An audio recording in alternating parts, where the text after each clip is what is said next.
The HBO series Boardwalk Empire has become a major hit, not only because of Martin Scorsese's involvement, an amazing cast, and captivating scripts, but also because of the brilliant costume design. Set in Atlantic City during the 1920s Prohibition era, costume designers John Dunn and Lisa Padovani have meticulously captured the period, and their work helps to define the characters. The costume shop is located in Brooklyn, New York, so we were able to sit down with the designers to talk about the series and the costumes that bring it to life. We're with John Dunn and Lisa Padovani from Boardwalk Empire. They're the costume designers that bring us all those brilliant costumes in each episode, and we're going to find out a little bit more about them and their involvement with the show. So, you guys have several decades, and I don't mean that in a bad way, of work under your belts. You're definitely seasoned veterans. How is working on Boardwalk Empire different from other films and television that you've worked on? Dunn? Well, it's very similar in many ways in that, you know, we do the same sort of research and all of that we do on a film period, but we are working at the speed of light on this project because every episode we do is almost a small movie in itself, and we film an episode in 12 days. So the volume of clothing that we have to produce and the speed and the quality that we're interested in maintaining is extremely challenging. Now, how did you prepare for this? I know that, you know, dealing with the 1920s era, you know, how did you prepare yourself to design for this period? Well, as John said, it's a lot of research, number one. You know, nobody just knows it. Yes. We have to do the research.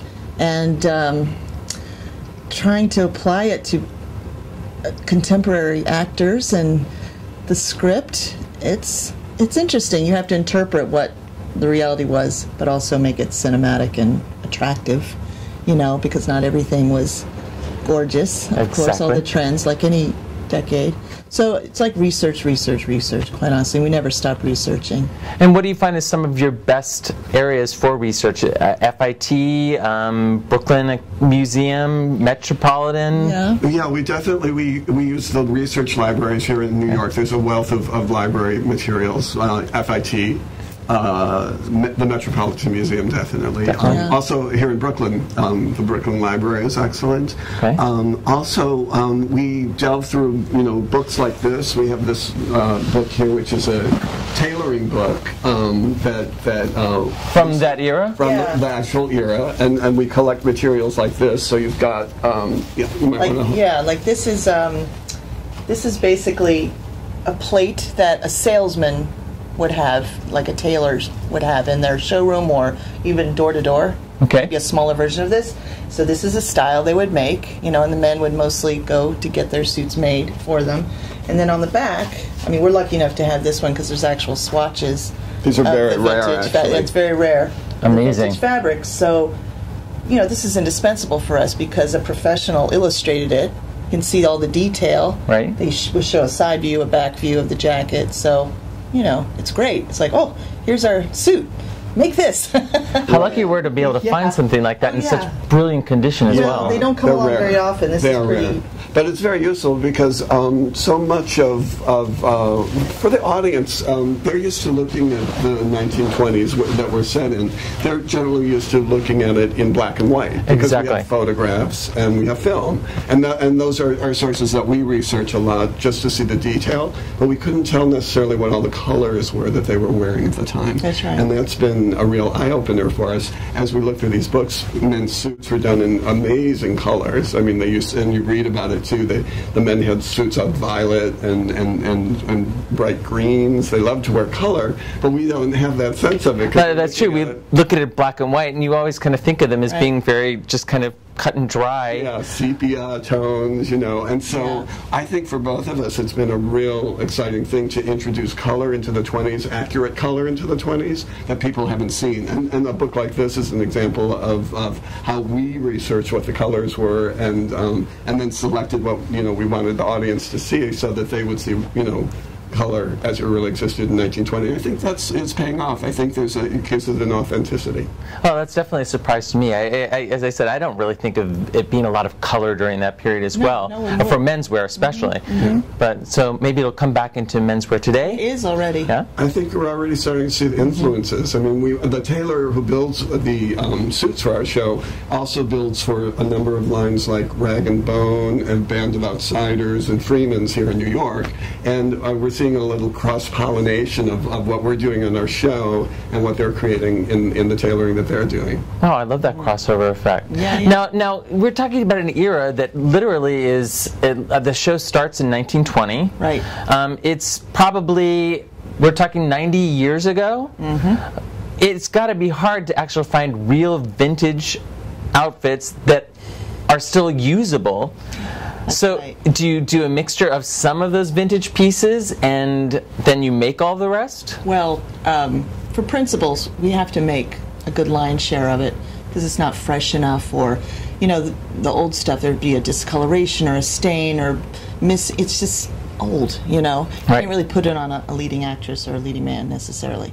So we make a lot of that, but on our background, of course, we have to use pieces we've rented or have purchased. So we refurbish a lot, you know, with either changing out the silk lining or replacing holes in the shoulders. We've got this brilliant new machine that we can't stop talking about that was on eBay that is from 1911, this sewing machine that makes a particular kind of seam. So we can actually do these great restoring on blouses that were just destroyed on the shoulders for being on a hanger for 90 years, and you can't tell. And you're saying it's from 1911? Yeah, 1911, and it runs like a charm. Our sewers are thrilled with it, and it's really opened up an authenticity, especially to blouses in the women's wear for us. Construction, yeah. Our construction, it makes things light and airy, and all those blouses were very feminine of the time. Yeah. So it's very exciting for John and I'm like, it's like kind of saves us in a little bit. Well, it's really lovely. We'll find a beautiful beaded pattern, a panel of chiffon or georgette, and you know, it's a blouse, and the sleeves are completely shredded, and we have to figure out what to do with it. So we spend a lot of time in our shop doing restoration work and having the equipment to do so, and to sort of bring these garments back to life is very exciting.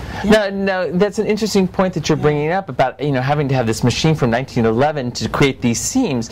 Do you find that the construction of the garments from that period is really different from what we're doing now? For women's wear, definitely. Maybe not men's wear so much, but they did decorative elements and different kind of embroideries and embellishments. That was kind of every day that is totally missing now because it's costly and time consuming, and you know, it's progress. You know, we dress a lot more simply now, you know, without all the embellishment.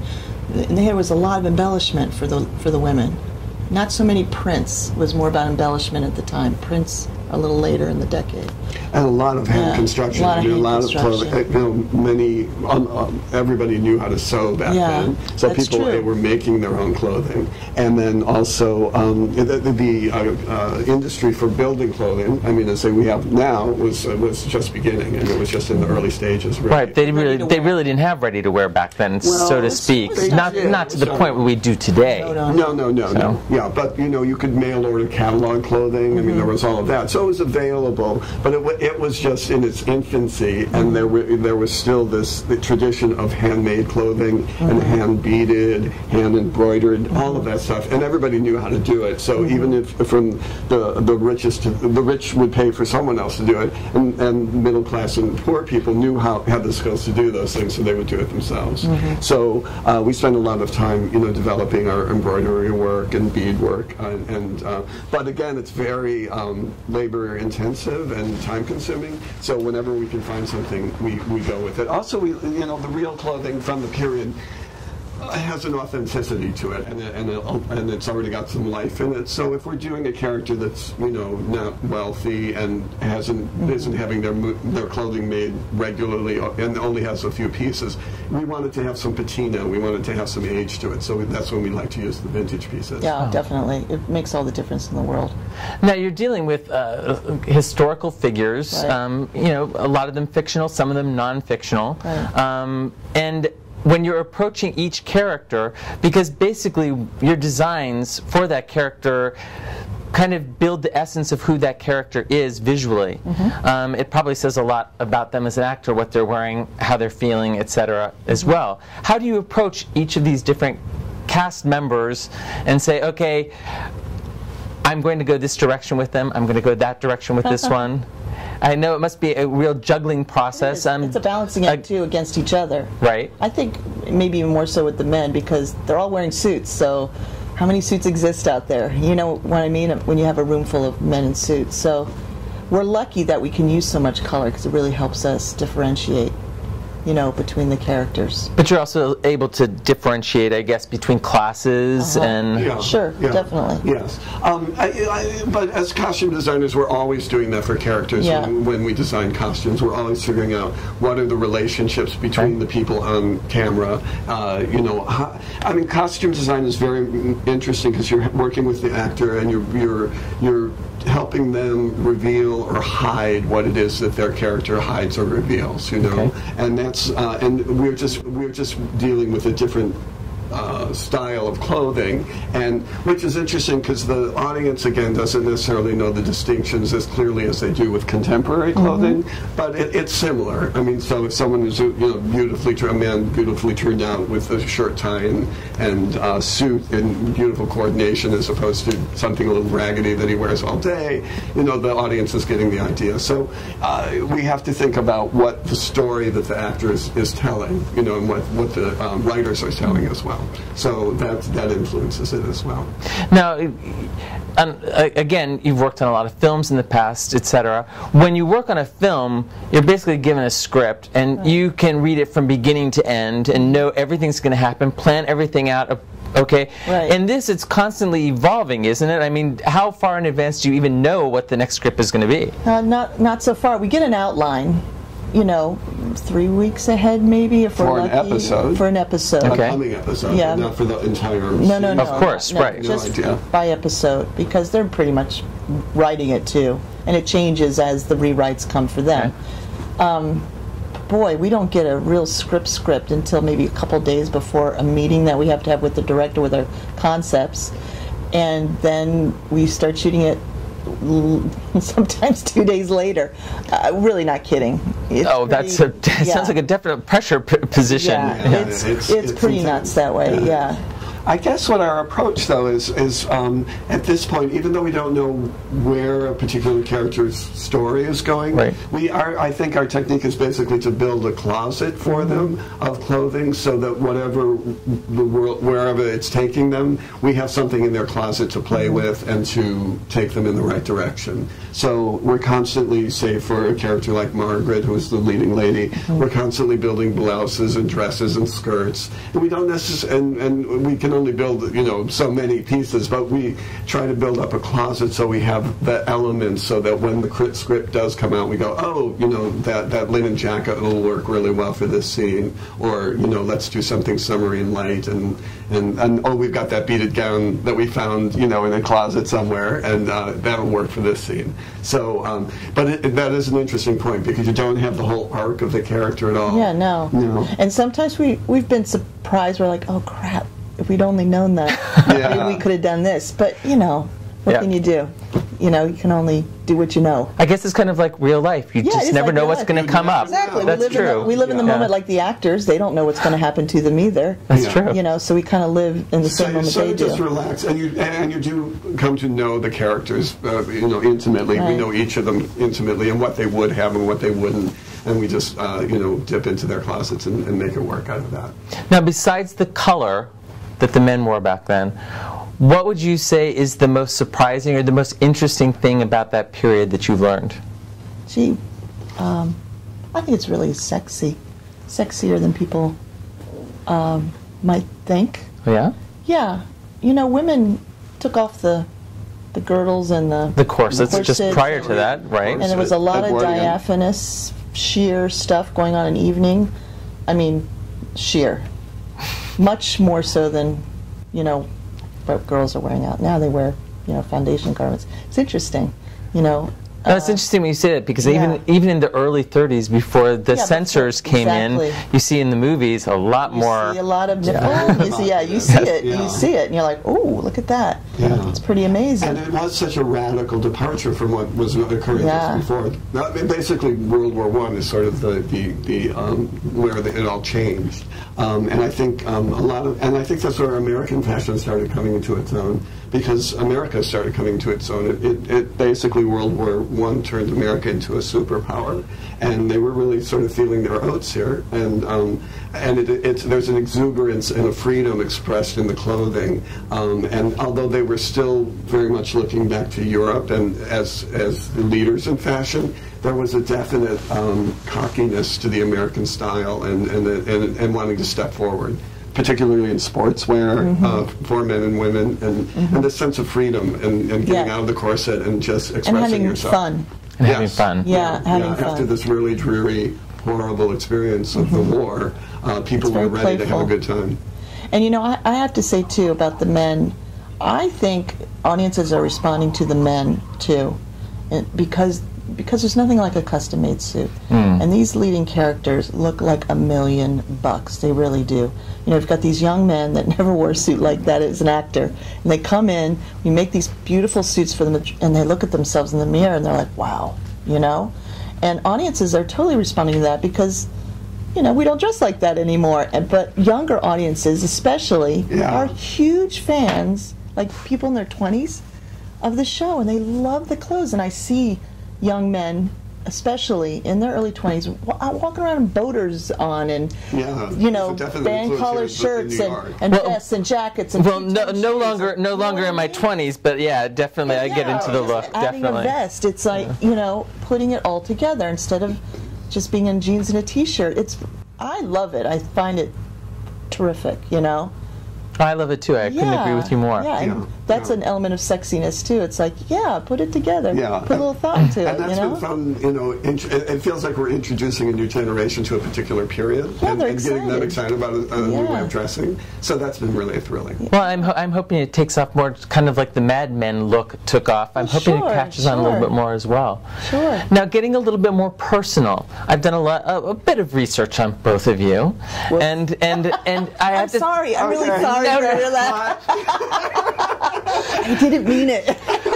But I have to say that your backgrounds prior to actually designing costumes, like how you got into it, almost unavailable. Have not been able to find, like, how did you get into the costume industry to begin with? What drove you into this business? I know we're going to get two different answers here, or maybe it's the same, or similar. You know, my only answer is I did not study costume design. Okay. I was in production first, you know. I went to film school. I was going in a whole other direction. I was like associate producing and doing all, you know, these little horror movies and doing all this stuff. And I was pretty miserable. And I thought, you know, what do I feel like I have a knack for? And when I was in high school and younger, I used to sew my own stuff and make, you know, stuff for my friends and, you know, corny stuff like that. But I always thought, I can do that. And I just did. And I lied about my experience to get a job. I think like everybody does. At some point, to get the foot in the door. And then I just figured it out. And there you go. And I just kept getting hired. You know, a lot of it's about being resourceful too, as you know, John. Yeah. But it also sounds, and I've run into this several times in interviews this week. It's a lot of it is about following your passion. Mm-hmm. Well, yeah. Now I can't figure out what the heck else I should do. I have that feeling as well. Yeah. Well, you're doing this very well, so don't worry about it. Yeah. I know, but you know, you're like, gosh, you know, if the market fell out, then what? You know, like, oh. Don't worry. Yeah, I think. Speaking of which, you do. You just won the what is it? It's the Costume Designers of America Award and Guild, and it is the organization of costume designers for the United States, and they honor film and television, and this year we won in the category of best series. Period. Well, congratulations. Yes. That's a major, major achievement. It was by our peers, and so that means a lot to us. It was a big event. I didn't realize it was such a big deal. Right. And then we got there, like, wow. Yeah, and the people who vote are all costume designers. Yeah. So it's your harshest critics. Exactly. No, that's wonderful. Truly. So truly. we were honored by that. Yeah, I felt very proud. So did you just fall into it as well? Well, actually, I was a theater geek, and I was studying theater at university, and I was... At which university? I was at the University of Illinois, Okay. Champaign-Urbana, in Illinois, and I was a directing major, actually, and I was really bad at directing, but I was taking a costume design course as a requirement, and a light bulb went off, because to me, what's fascinating for me with costuming movies and theater and such is I really like analyzing the character and why they're wearing what they're wearing and what they're trying to show, what they're trying to hide, and the clothing is such a language unto itself that I just fell into that and was like so thrilled. And it's actually kind of a way that you sort of, I mean, a good costume designer sort of learns, you're actually sort of playing each of the characters because you're figuring out what they would put on every morning and why they're putting it on, and and why they chose this and not that. And it's very and I find that fascinating. It is fascinating. Every show to me is like an anthropological dig or a sociological dig or archaeological dig of exploring a group of people and what the clothing dynamic is amongst them. Now, dealing with, and you have so many characters, do you ever get maybe a little schizophrenic feeling that you've got all these different, okay, now I'm him, now I'm him, now I'm him, what am I doing today? Well, it does get confusing, believe me. I think we're really lucky we have two of us to talk to each other, to check with each other all the time. We're like, but is this guy? Yeah, because we're always questioning a choice. There's always someone there to question a choice that you're making, which is good, because then I think you come up with the best choice. There's no way one person, it's really a big show. I don't think one person could ever do it. I don't know. I can't even imagine. Yeah, that would be too fast major. Yeah, it's major. Especially with the time frames that you're talking about. Exactly. Yeah. No, exactly. Going by the speed of light. If we had months to prepare, for as you do in a movie, but we're literally, flying by the seat of our pants. So we're very proud that it looks as good as it does, and particularly under the circumstances. With as much custom stuff as you have to do too, that's amazing in the time frame. I tell you, when we started at our tailor, I had not worked with him before, and I went in and I said, it's for a TV show, and we have to work really fast. I said, how fast can you make a suit? And he said, well, it's a minimum of 5 weeks. And you're like, yeah, right. I said, that's not going to work. And we've got it down to where he can make us a suit in 3 days now. So, wow. And happily. They're thrilled to be doing the show. They love it. And they make beautiful suits for us. Yeah. And so it's fun, that they've really lucky. Risen to the occasion, and we're making them right here in Brooklyn. I mean, that is truly, we're so lucky to have them. Yeah. Such an important part of the show. If we didn't have a good tailor, I don't know what we would have done. Right. I think that's one of the great things about areas like Brooklyn is that you can still find those old school artisans that have those skills. Yeah. It's going away daily. It's very sad. Yeah. Very sad. Well, Martin Greenfield, our tailor, he's a genius. Yeah, he's a genius. I'm going to have to check him out. You should. You have to. Yeah. You we must. should go visit him sometime. We should all go visit him. Yes. Definitely. Yeah, no, it'd be a good he story. loves it. He loves to tell his story, and you would really enjoy it. I'll have to pay him a visit. It's a huge operation over there. It's great. Well, speaking of huge operations, would you be able to give us a tour of your work digs? Yeah. Sure, this is just our little office, but there's a whole shop back there, and we'd love to show it to you. That would be great. Okay. So let's go on. Right, let's go. We are now in the costume shop with Lisa Padovani, and she is going to show us around, show us what it's all about in the costume shop. I see here we actually have a vintage piece. Yes. And you found this in just your regular trolling about? My regular trolling. No, this is my irregular trolling. We go to many different shows, many different vintage expos and such, and one of my vendors, because they always bring extra things to the shows, had this, said, would you like to see this? And I said, oh, well, the color is beautiful. It's unusual. It's not faded. Very, very little damage, very minimal damage. Something that we can renovate and make better. So, of course, I jumped on it. You have the vintage pieces, which definitely need a lot of restoration work, or altering to fit different characters. Right. But you also are making a lot of the custom garments, as we Yes. discussed earlier. Yes, yes. And you have this workspace here. Yes, I mean, we have to have our own shop on a daily basis where, you know, we fit all our background, and each person needs alterations, custom alterations for that person, and restoring and embellishment. So that's what this shop does, and also all our women's wear for the most part for my principals, and our children's wear is made here also because I have drapers and pattern makers and, you know, that kind of talent to do the work. Custom outfits for different characters. This is an outfit you're working on for the character of Jack Dempsey, correct? Yes. And what is this going to be? It's an authentic reproduction of the exact outfit we have photos of him wearing in 1921 during some of the fights.